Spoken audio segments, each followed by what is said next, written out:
Alright, you're recording. What's my pen? Alright. I'm gonna keep this with me, just in case I feel inspired to write something. Alright. Alright, this is the first attempt at a video with the SI band guy, Justin, and... What's your name? Say it. Eric D'Alessandro. What do you do, Eric? I do a lot of things. Do you want me to... Go ahead. Tell him. Well, the reason why you wanted to talk to me, I guess, was from my YouTube skits, right? That's how this originally started. Yeah, but then the music just happened. So yeah, that's something that I worked. just went in a different direction with. And this timing worked out pretty good, too. Yeah. That's pretty sweet. Even though I contacted you in July, I was like, yeah, I'll have you something next week. Hey, that wasn't my fault. You're making me look like a flake. No, I'm saying that was my fault. Right, cool. That was my fault. Just as long as we're clear on that. Alright, first question. Are you an actor or a musician or just a funny guy that does whatever he wants? That's a pretty good question. I think that, I don't know, like, I've been asked that before, and it's like, Justin Bieber was born, like, if you watch, like, that documentary he has, like, he was born to, like, do that, you know what I'm saying? Like, if you look at my past, there's not going to be, I didn't have one road. Like, one day I wanted to be a wrestler, one day I wanted to be a musician, one day I wanted to be an actor. I've always wanted to be in movies, I've always wanted to make music, and then I just put things on YouTube just for fun, and then whatever just happened just kind of just happened. And I see more of a reality in music, because I don't have to, like, I'm always going to be funny, and I'm always going to want to be in movies, but I feel like the music is something that I could take more seriously, and I think that I had something that, like, people haven't seen before, so, like, that's why I wanted to take it more seriously with. Nice. So I consider myself all of the above. Full circle. Alright. When did you get the desire to start making skits, and talk about your very first one?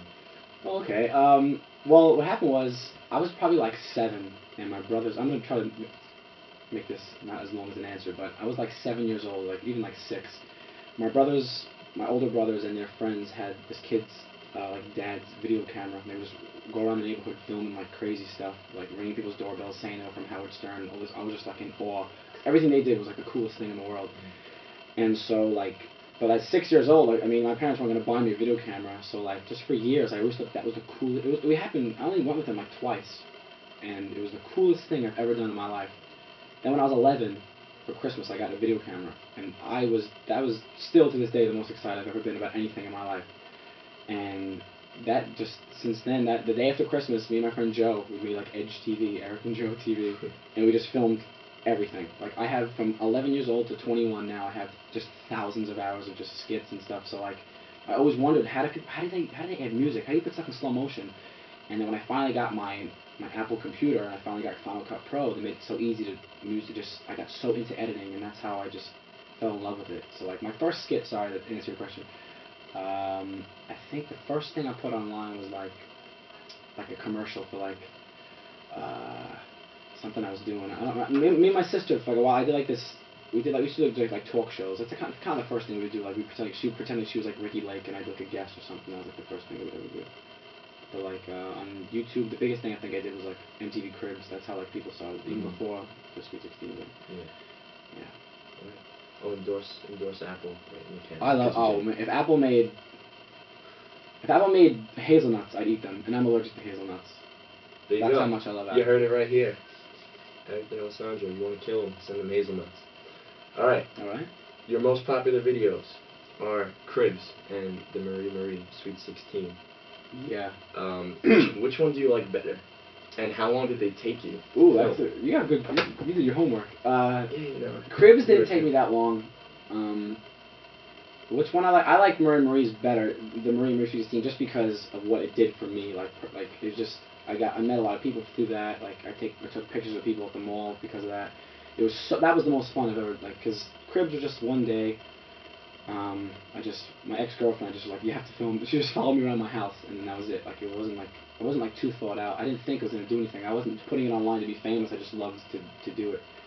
And but the Marie one was so much fun because it was just so like it's so in me to make fun of like typical girls, and like the way that it all came about, and then getting my family involved, and then getting my friends to like that was definitely more fun by far. And where did you film that?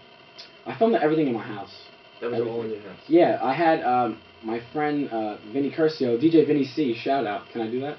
Shout out to Vinny C, DJ Vinny C at Partners in Sound. We had it planned to do it at the Old Bermuda Inn before a Sweet 16. I was going to go there before everybody showed up and the lights and like the DJ equipment was set up, and I was going to go there with the wig and everything, and I was going to do my candles at an actual hall. For some strange reason that day, I remember we had a thunderstorm, and like I guess there was a shockwave in like in my electricity in my house. My computer just flipped out, and it wasn't working. So I stressed over that, brought my computer to the Apple Store, and I couldn't make it. So I went in my basement, I took my mom's like curtains and like sheets or whatever I could find, and just made like that backdrop to look like a hall or something, and borrowed a microphone from one of the kids at Partners in Sound, and then it's pretty much, yeah, I think it's all in my house. Do you think that worked better?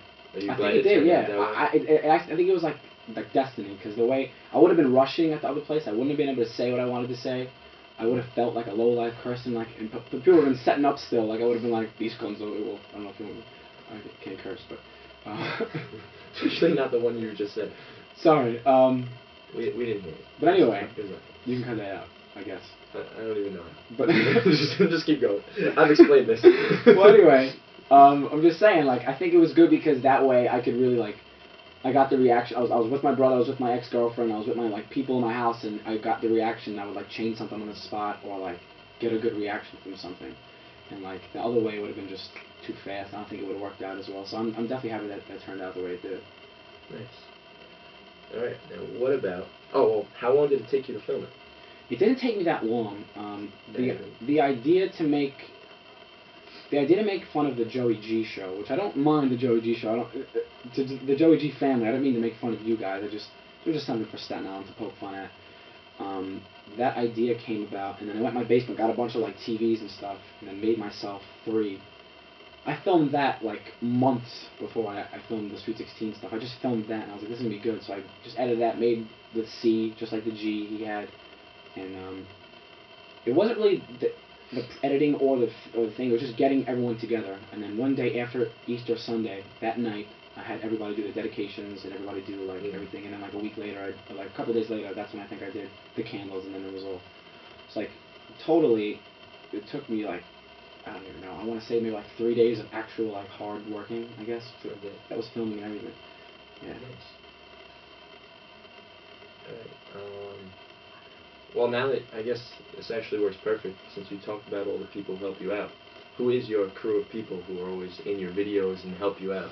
Well, say hi to them. Well, I will say hi to my family pretty much. Just like if I need somebody, I'll just like my sister. Like I want to get my sister in more. I've always wanted to get my brothers in them and everything, but sometimes it doesn't work out like that way. But my sister, she's funnier than me and better actress than me. It's just that it's hard to get her to be like.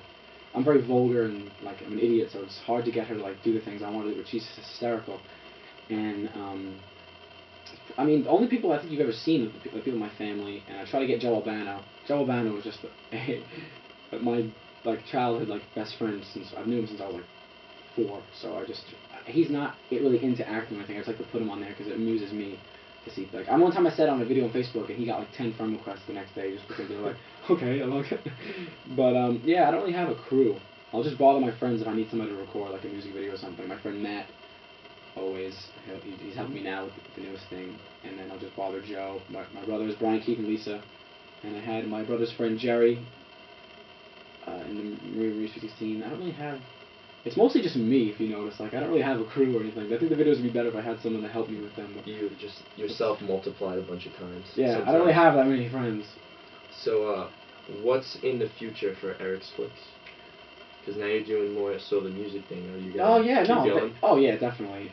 It's funny because like I have a bunch of videos on Facebook that I don't really realize that I don't put on YouTube, and that's really where I got like the start of everything. But I get a lot of friend requests still, so I think a lot of people who find me on YouTube and find me on Facebook will see those from like Facebook or whatever. Like I have a bunch of like me and my sister and my mom just going to the supermarket. People love those for some reason, and they're so much fun to do. So like I figured those are never gonna stop. I figure. I have so many more skits I want to do with my family. That's never gonna stop. See, I don't do that to get attention or I just do that because that's what I've always done since I was 11. So that's your hobby. That's just what I do. Like just for fun. I don't care if it makes me a dime. I love doing it. You know. So ERIXFLIX is still alive and well. I guess, if they were ever alive. Yes. Do you feel like with the two big ones, like Cribs and Marie Marie, do you feel like you peaked at those, or do you think you have something that could try to top those? It's hard to say because I didn't make either one to be like, oh, this is gonna be the next big thing. Like when I saw that Cribs had 20,000 views, I was like, how is this possible? I didn't even know that. And then I had a feeling Marie Marie was gonna like be big on Staten Island, but I had no idea it was gonna be as big as it was. Like I took a picture with a kid at Madison Square Garden. He was from Queens. I'm not making. He'll remember that. I don't know how the hell that happened, but he's gonna comment on this video. If he does, that's fine. I don't remember his name. I apologize. It was say your name. It was something Italian, I think. But like I didn't expect that. So like I have ideas of things and maybe like view wise, but I think that the music direction to go, I think that would be more than, because I'm trying to make that like I'm trying to take that more serious. So like I'm hoping that will be bigger than them, because then like not just Staten Island will know who I am, but maybe more people will get a taste of Alessandro. Nice segue. How many views do they have all together? Do you know? What, all my videos? Well, all right, all the videos. I have no idea. What's the biggest? They're not. It's funny because like they're not that many. There's people on YouTube who have 20 million. I have 70. I put up some videos on YouTube. Like, yeah, 500. Woo, nice. Yeah, I guess you're right, but the normal person has, I would say, between like 50 and 200 views. Okay. When you discover someone on YouTube and you're like, oh, 50,000 views, what's this guy doing?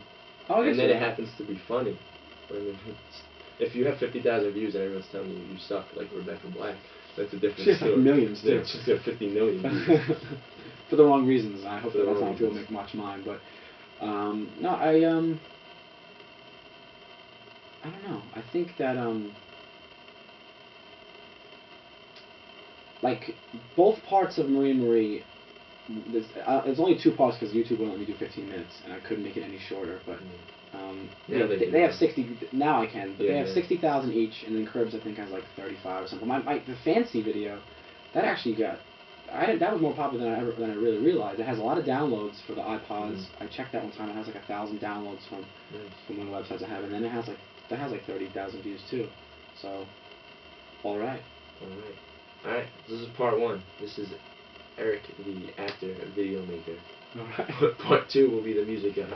And it's Alright. That wasn't so bad.